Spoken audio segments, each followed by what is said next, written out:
This man piloted the Prime Minister of Canada. He flew the Queen of England. He commanded the country's largest Air Force base.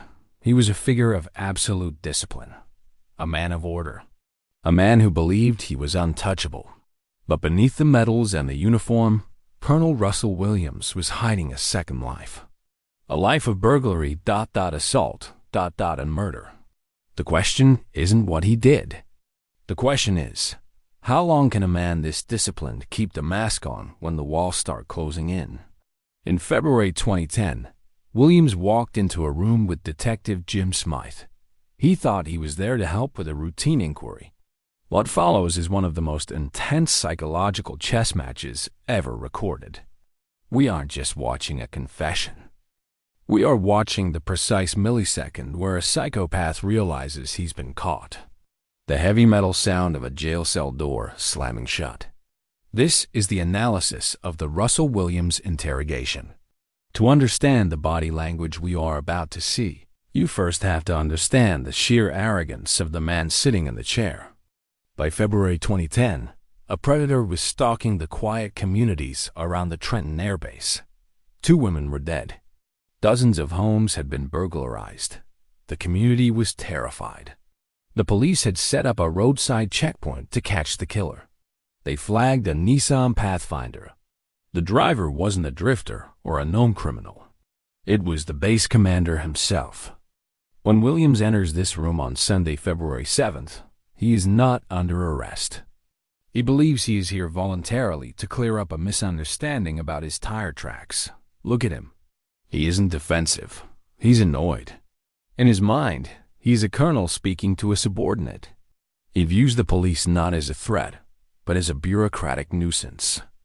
Enter Detective Sergeant Jim Smyth of the OPP. Smyth is the perfect counterweapon. He doesn't posture. He doesn't yell. He appears almost disorganized. This is a psychological trap known as minimization. Smyth is making himself appear smaller, less intelligent, and less threatening than he actually is. He wants Williams to feel superior, and it works. Williams feels safe. He thinks he can talk his way out of this because he's used to giving orders that are followed without question. Before we see the breakdown, let's establish Williams' baseline behavior. A baseline is how a suspect acts when they are telling the truth or feel comfortable. Right now, his baseline is helpful commander. But notice the table.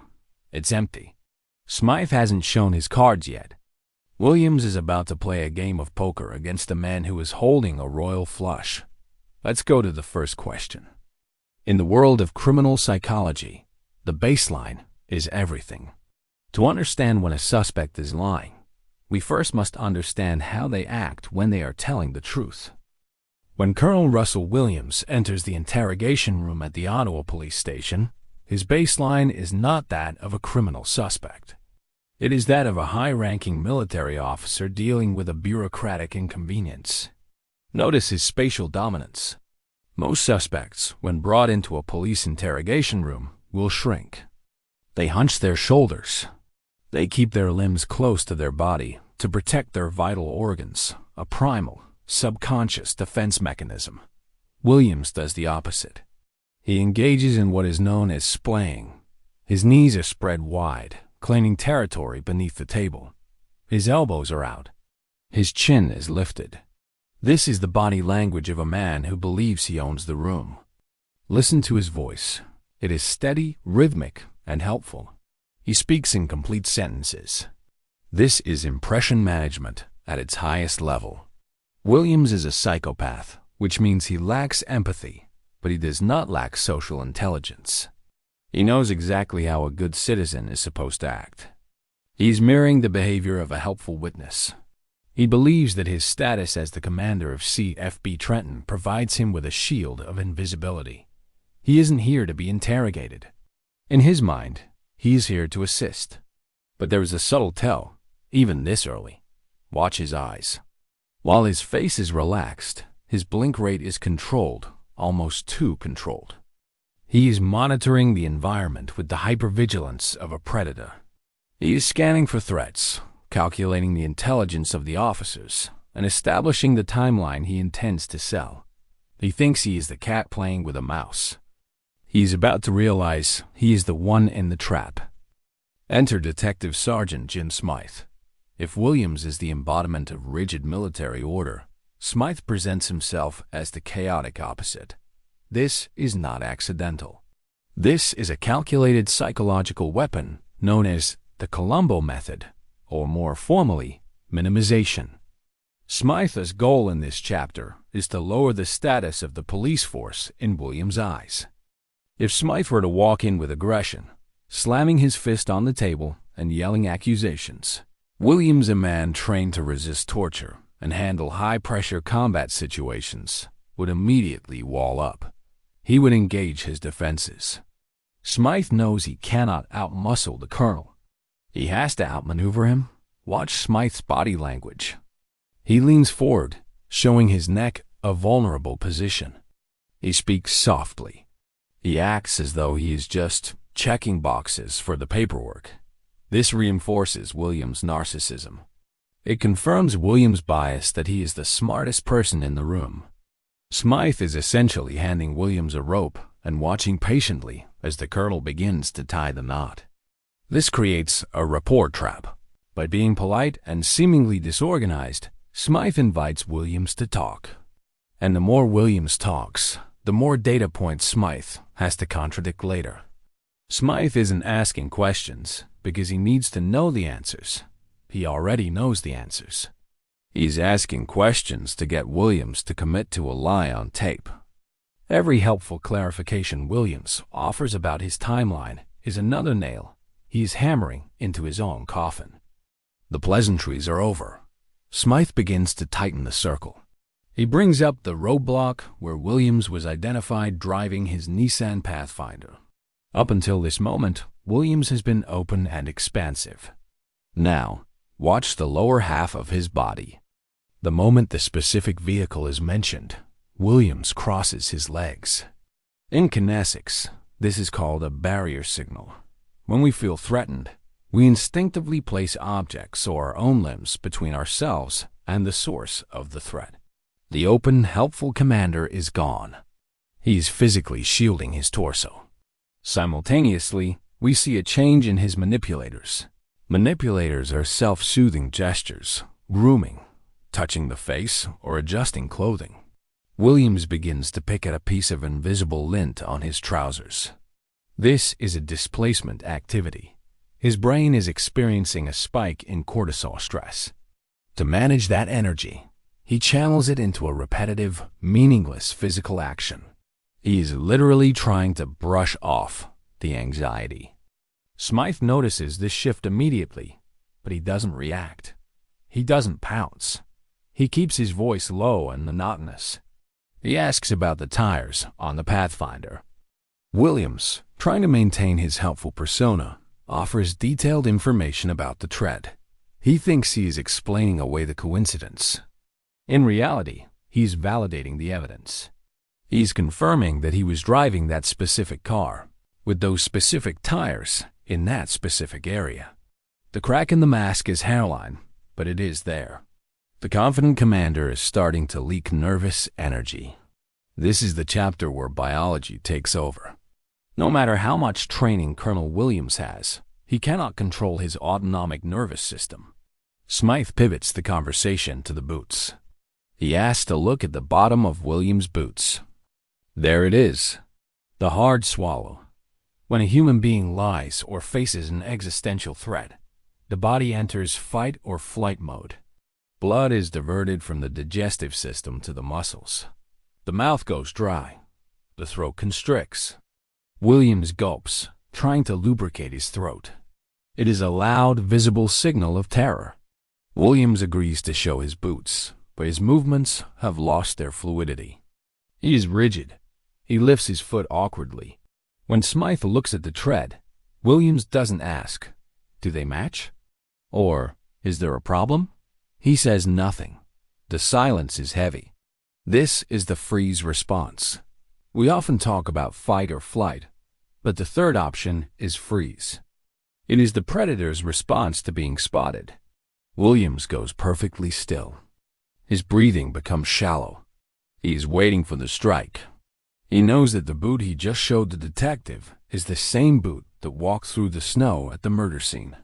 He's doing rapid calculus in his head. Can I explain this? Can I say I was walking there for another reason?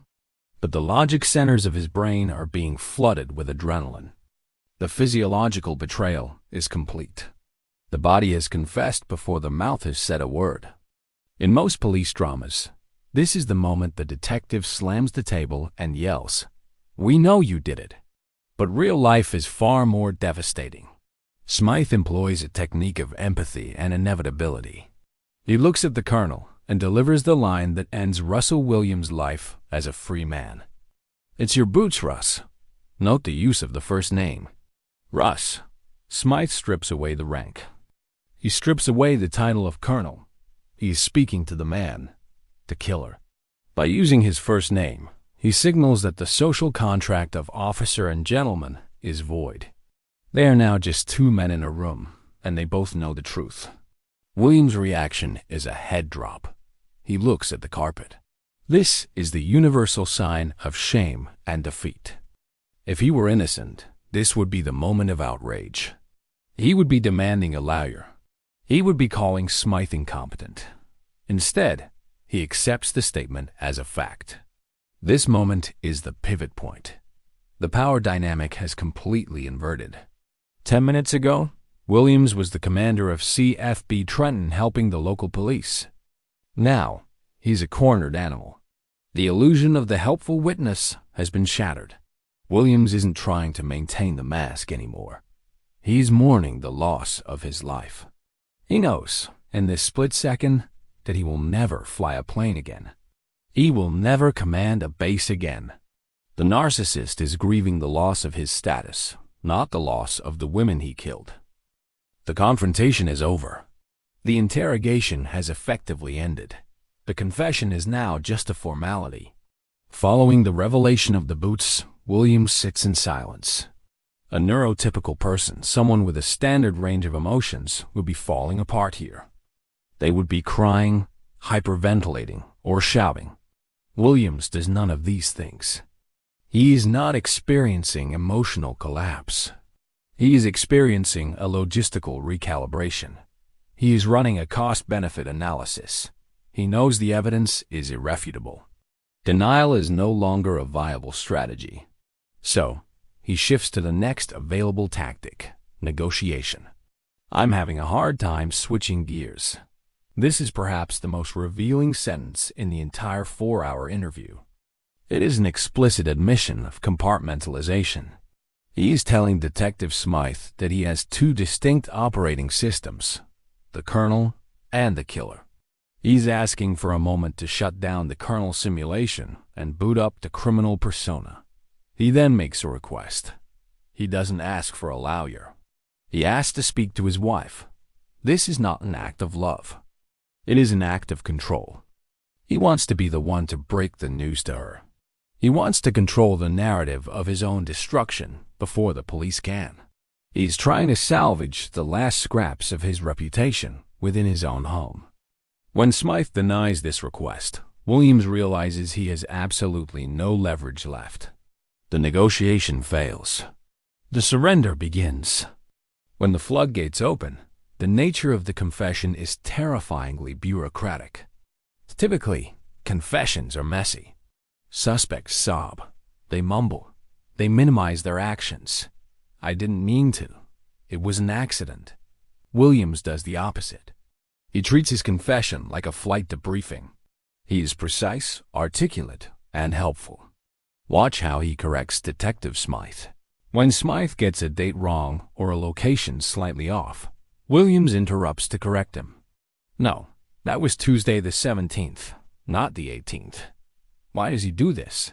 He is confessing to rape and murder. Why does the specific date matter? It matters because Williams is a perfectionist.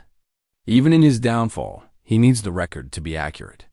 This is the hallmark of obsessive-compulsive personality traits often found in organized serial killers. He takes pride in the details. He isn't reliving the horror of the crimes. He's accessing a database in his mind. He has completely dissociated from the human suffering he caused, viewing the victims merely as objects in a timeline that he managed. His hand gestures, illustrators, become fluid again. The freeze response from Chapter 4 is gone. He is comfortable again because he is back in a familiar mode, giving information. The content is horrific, but the process relaying facts is comforting to him. Dr. Hervé Cleckley, a pioneer in the study of psychopathy, coined the term the mask of sanity. He described psychopaths who could mimic human personality perfectly, appearing charming, intelligent, and reliable. Williams is the perfect case study. Even as he describes strangling a woman, his tone is polite. He uses words like unfortunately and regrettably, as if he were discussing a canceled meeting rather than a homicide. Look at his micro-behaviors during the confession. He finishes a cup of water. Instead of tossing it, he crushes it neatly and places it in a symmetrical position on the table. He tidies up his area. This need for external order is a compensation for his internal chaos. This chapter of the interrogation reveals the duality that terrified the public. The man describing these crimes is the same man who flew the Queen. The cognitive dissonance is overwhelming. We want monsters to look like monsters. We want them to snarl and rage. Williams refuses to give us that satisfaction. He remains the polite neighbor, the reliable officer, the nice guy. And that is what makes him the most dangerous man in the room. He proves that evil doesn't always wear a scowl. Sometimes it wears a polite smile and a uniform.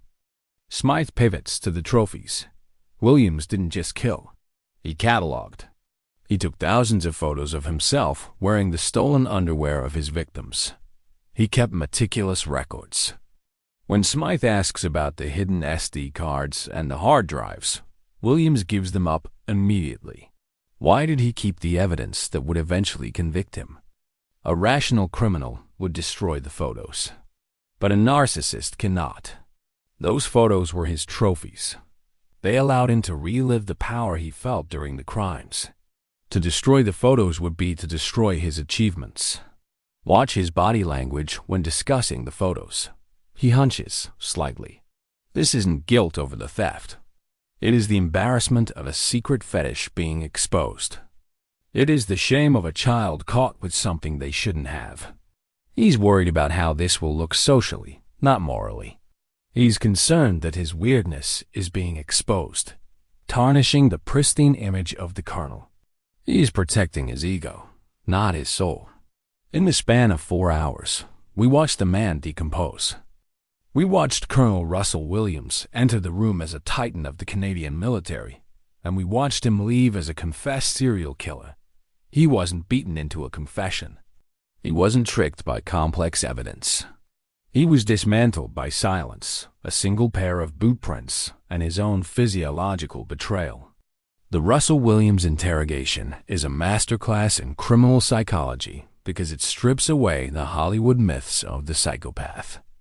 It shows us that the most terrifying monsters are the ones who can turn their empathy on and off like a light switch. They are the ones who blend in, the ones who follow the rules until they don't. Williams thought he could control everything, his base, his victims, his double life. But in that small, gray room, faced with a detective who simply refused to be intimidated, the colonel learned the one lesson he couldn't command away. The truth has a body language of its own, and it always speaks louder than words. In the end, the interrogation of Russell Williams teaches us something uncomfortable about the nature of evil. We want to believe that we can spot a killer. We want to believe they have a look. But Williams proves that the most dangerous predators are the ones who perfect their camouflage. He didn't hide in the shadows. He hid in the spotlight. He hid behind the most trusted uniform in the country. He fooled his wife. He fooled his colleagues. He fooled the Prime Minister. The only person he couldn't fool was Detective Jim Smyth and his own autonomic nervous system. When the pressure was applied, the colonel didn't just confess. He showed us the gears turning beneath the skin. He showed us that for the psychopath, humanity is just a performance art. And like all performances, eventually, the curtain has to come down. Russell Williams is currently serving 2 life sentences. The mask is gone. But looking at this footage, you have to ask yourself, who else is walking around with a mask that hasn't slipped ... yet?